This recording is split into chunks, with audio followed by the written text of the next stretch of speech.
इन जैसी लड़कियों की इज्जत नहीं होती है यार, ये सिर्फ दिल बहलाने के लिए।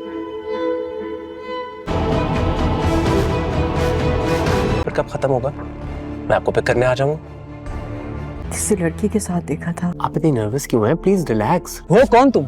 मैं ठीक हूँ। अच्छा, वो दोनों लेकिन आपने कहा था हम सिर्फ कॉफी पियेंगे और फिर आप मुझे ड्रॉप कर देंगे। और इस लड़की के लिए इतनी हमदर्दी क्यों जाग रही है यार? बिल्कुल कहा था, मगर आप यूनिवर्सिटी से एग्जाम देकर आ रही हैं। रेस्टोरेंट से बाहर आ रहे थे।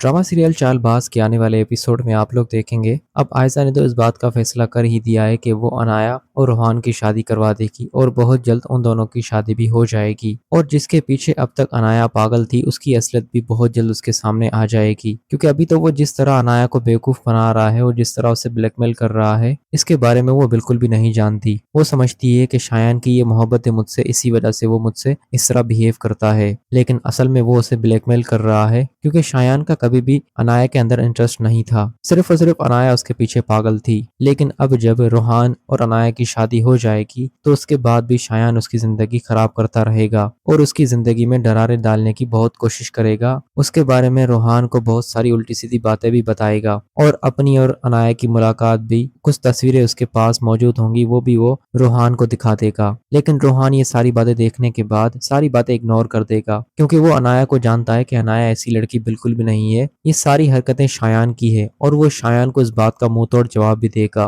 खैर दोस्तों, जब अनाया की शादी होने वाली होगी रोहान से तो अनाया एक बार फिर बहुत बड़ी गलती करने वाली होगी और वो ये कि वो शायान के साथ भागने की प्लानिंग करेगी और जब वो यूनिवर्सिटी जाएगी तो वहां से शायान यूनिवर्सिटी के बाहर कार में उसका वेट कर रहा होगा और उसके साथ गाड़ी में बैठकर चली जाएगी। लेकिन अनफॉर्चुनेटली उन दोनों को ईशल देख लेगी कि ये तो अनाया है और ये शायान के साथ कार में बैठकर कहाँ जा रही है। इसी बात की टेंशन लगी रहेगी ईशल को कि आखिर शायान अनाया को कार में बिठाकर कहाँ लेकर चला गया, क्या ये दोनों पहले से एक दूसरे को जानते हैं। इसी बात का जिक्र वो आशिर से करेगी। आशिर भी ये बात सुनकर हैरान हो जाएगा क्योंकि इस बात के बारे में आशिर जानता है कि पहले भी अनाया की और उसकी इसी बात पर बहस हो चुकी है और अनाया ने उस वक्त सारा का सारा इल्जाम आशिर को दिया था कि उसी ने उसकी बहन को उसकी ये शिकायत लगाई है। तभी तो आयजा को अनाया के बारे में पता चला कि वो शायान के साथ अकेले बहुत बार मुलाकात भी कर चुकी है। लेकिन इस बार ईशल इन दोनों को देख लेगी और ईशल अपने तरीके से आशिर से इस बारे में बात करेगी। फिर ईशल इस बारे में शायान से पूछेगी कि तुम्हारा और अनाया का आपस में क्या रिश्ता है, क्या तुम दोनों एक दूसरे को जानते हो।